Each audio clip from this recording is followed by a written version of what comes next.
Day. And I'm Richard Day. We're both chiropractors. We've been in practice together for 11 years. Married for 10. With 3 beautiful little girls. We know it's possible to have an exceptional practice that's built around your life. Because we've done it. So we've created this podcast, the Lifestyle Practice Builders Podcast. We'll interview chiropractors, answer questions, and bring you resources to help build and grow your practice. So let's get this party started. Welcome back to the Lifestyle Practice Builders Podcast. I'm your host, Dr. Haley Day, and today is part 2 with my friend, Dr. Jude Alcide. He's founder of HouseCallSpineDoctor.com, board-certified chiropractor, and certified functional medicine practitioner. He earned degrees in physical therapy at Indian River State College and athletic training at the University of Florida. He graduated from Palmer College of Chiropractic and later completed his postgraduate training with Functional Medicine University. Dr. Jude is just about 6 years out of school. He brings a lot of inspiration, a lot of good value from his experience and journey along the path into chiropractic and private practice, being an associate and also house call chiropractor. So stay tuned and let's learn more with Dr. Jude Alcide. How are they finding you? What kind of marketing is working best for growing that? Yeah, so right now, to bring up Clubhouse a little bit, I've gotten patients from Clubhouse. That's awesome. DC. Yeah. So I've had another doctor who doctor in another state referred me their patient's mother who lives down here. And so I was able to get that through that. So that was unique. And I was like, you know what? Clubhouse, we said earlier, like, if you don't have an iPhone, get an iPhone. I'm just kidding. If you can afford an iPhone, get an iPhone. But it really helps to kind of have these type of platforms to be able to kind of have, I would say, warm leads, because in a way you're getting a lot of warm leads through Clubhouse. For the most part, people find me on a website or social media. I don't really do ads right now. I know Greg, the president of the company, is wanting to start pushing that out in the next quarter, but I'm kind of like, because I've had my clinic before, I'm more of that word of mouth person now. Like it doesn't cost as much. And, whenever you have somebody that refers you, and they were a past patient, it holds more, right? So people tend to carry over and actually convert that way. So that's kind of where I'm at right now. Yeah, exclamation point on the end of that, because that was something we realized really early on, was that if somebody was coming into us off of a referral, then it was almost like they already knew us. Yeah, exactly. Yeah, they already had that confidence that they were in the right place. Whereas someone who doesn't know you, they may have just called the number. They don't know why or how what's going to go on. And so I think there's a little less of an attachment. It's much easier to see a patient that is coming in knowing you, in a sense. So I agree with you there. Do you think you'll ever go back to brick and mortar, or will you ever have a mobile office? Yeah, so both of those things are actually on the table, right? So we have certain things that we are doing that we're planning for, and some things have to happen before, there's always a right time for something, right?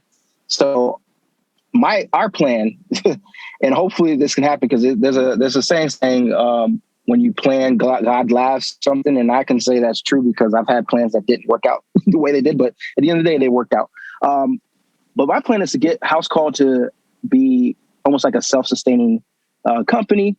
And from there, I may want to shift in getting a mobile. And it really depends, because if there's a practice that's for sale that is in an area that I like and I can see us working and living there, then I may just buy a brick and mortar. And it will just be an extension of House Call, to be honest with you. Like, I don't see it being an independent thing where it's my brick and mortar and then House Call. No, it's going to be like HouseCallSpineDoctor.com has a site or a satellite site, and it may be called, a certain thing, like the city's name, whatever. But anyways, it's still like an essential House Call. And the mobile, I've seen, like, I don't know who the doctor is down here, but I've seen it. And I think it's like some type of divine thing that's telling me I need to go in that direction. But before I went on this path, I've never saw a mobile chiropractor like bus. And after I started this back in July of last year. Ever since I started, I've been seeing these mobile chiropractic buses and they're official. I'm like, yo, these are like, the tour buses that you see these celebrities have. And they just probably outfitted it it's like a mobile chiropractic office, right? Yeah. So I haven't even looked to see how much that would cost, but I just know I can't afford it right now. But you're open to it. Goal. I'm very open to it. Absolutely. Absolutely. I think that's important. You don't have to be so set on your goal. You just know that you're looking for bigger or more or something different, and you're open to what that is. And I think that's really good. You know, when we were in Colorado, we were kind of that way. We were looking at maybe opening a satellite or maybe buying our own building. And then we ended up moving to Kansas. So there's just no, some things you don't have total control over, but you always have to be working for something bigger than where you're at. So this brings us to some tips that you might have for the audience, some actionable stuff that they can use. What have you seen that separates the very successful doctors from those that might be struggling in practice? I really feel like, and I don't know for sure, but I feel like the ones that struggle are the ones that kind of resist change. And it doesn't have to be an older chiropractor. It could be actually new grads who maybe had a mentor who was been practicing for more than 40 to 50 years. It's just the world's changing every day, right? So I kind of saw that. And so before I even officially had my entity, I was like, you know what? This coronavirus thing is looking serious. So a little bit of that played into me forming housecallspiner.com. And what really brought me over the top is one of my community partner law firm that basically, he sought me out. He's like, hey, I need to talk to you because it sounds like you got something here. And he basically just told me, he's like, people are buying like Uber Eats and paying for convenience. He's like, I understand you set this up as a company to be like a COVID response, but this is something that people would probably pay for as a convenience thing. And I never even looked at it that way. And so from him, kind of supporting me in that way and giving me that advice, it gave me the confidence to be like, yo, this can be more than like the pandemic, right? So it's a company that can be, pandemic proof and maybe even recession proof, maybe, Yeah, so it's like survival of the fittest, Correct. You have to change and move with what's going on. I don't know where I heard this, but I heard a story of 2 restaurants last year, and one spent, those first few weeks of quarantine where no one was going anywhere, prepping their restaurant to reopen with all the things they thought they would need. And the other one just kind of complained for 3 weeks and didn't do anything. And the one that survived is the restaurant that was willing to go in and make the changes and do what it needed and keep up the service and do what they could when they could. So I like that. I think that's definitely a good, successful quality. Yeah. And that's to me. And I think one of the things that I've seen is with those docs who kind of resist change, they tend not to want to work with a coach either, And that's what I recommend is working with a coach. Yeah, I think if you can find the right one that fits you, then it's definitely, it's a shortcut to get the information you need to move you along a little bit quicker, inspiration, tips, steps. So I agree. So what about a new doc coming out of school? Maybe they're interested in house call chiro. What would your recommendation be? Yeah, you kind of mentioned it earlier. So find a location that you like and research it. I would say pick 2 to 3 locations, like have a, contingency plan just in case the first one doesn't work out. Because I would say when we were moving down from Gainesville, I was ready to go to Tampa. I was going to live and build in Tampa, and then Tampa didn't work out the way we wanted it. So Miami was our second choice. And then here we are. So I would say researching the areas, seeing if that's where you want to spend the next 5 to 10 years working and living. And then also being an expert in your own finances. So I wish I would have learned what I know now when I was a student, because I would have probably been able to have a my first practice would have been way more successful than what it was.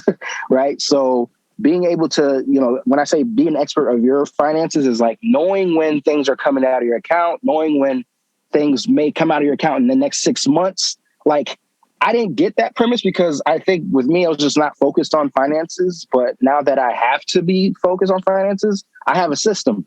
So I can tell you in 2023 what I hope to have, let's say, incoming and outgoing.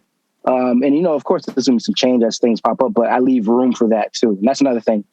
Definitely overestimate when you're projecting certain things, right? So a lot of times, maybe I'm the only one. I would just like, okay, I need to find the exact price of this thing, not realizing there may be surcharges, fees, and maybe annual fees that happen. And so just know that when you're budgeting, and this is all budgeting really, like overestimate. And it's simple. It's really simple, but sometimes it doesn't come to people. Yeah, that's something that we talk a lot about: budgeting, overhead, and then anything that can be a system, making sure that you're keeping track of that system. So those are all great tips. Can you tell us maybe about something you struggled through and how you work through it? Does anything come to mind when I bring that up? I would say the struggle was executing that plan is super important. And I would say I've definitely gotten better in doing that. In the past, that was my struggle, like having plans where, I'm more of a big picture type of person. So that's why I try to hire people who are more logistical and like look at details.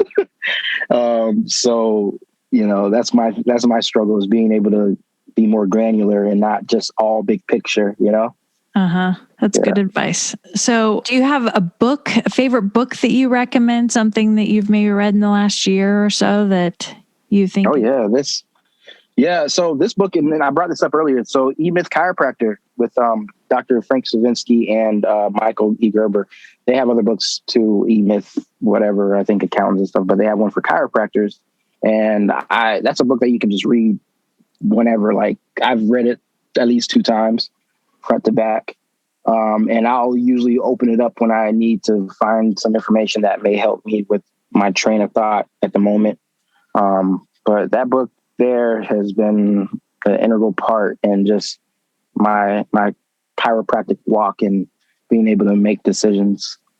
Yeah, it's really and good. Actually find it fun. You read the book before? Oh yeah. And it's come up a couple times. A couple other guests have mentioned it, but I think it's a classic, I would say. So what's the best business advice that you've ever received? Best business advice. And actually this is recent. It's not recent, but it's recently been told to me. And I just recently had in January a interview from the president of Parker University. Mm-hmm. And he just kept on repeating this in the interview. And I was like, yo, I've heard it, but I haven't really just internalized it until now.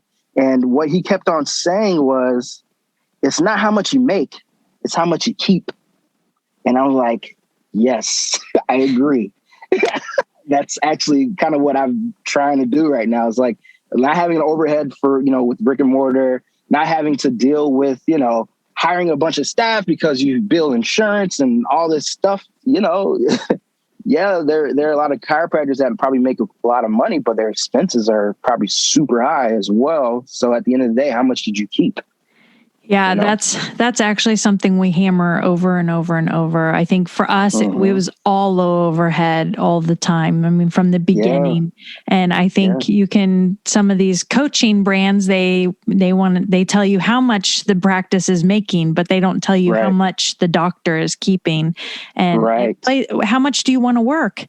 Exactly. More money, more work, but not necessarily more money in your pocket. And so I'm glad you brought that up, because I think it is something that until you're in business, you may not know or think too much about. And you kind of get the shiny object, like it would be nice to make all that money, but it's not all the money you're making. It's what you are keeping, what's in your back pocket that you take home to feed your family, to pay for your house, and to do vacation. That's one thing. I can now take vacations. When I was working my butt off and doing all this stuff, like, believe it or not, I'm more busy now, but I'm able to take vacations a lot easier than I was, before. So definitely.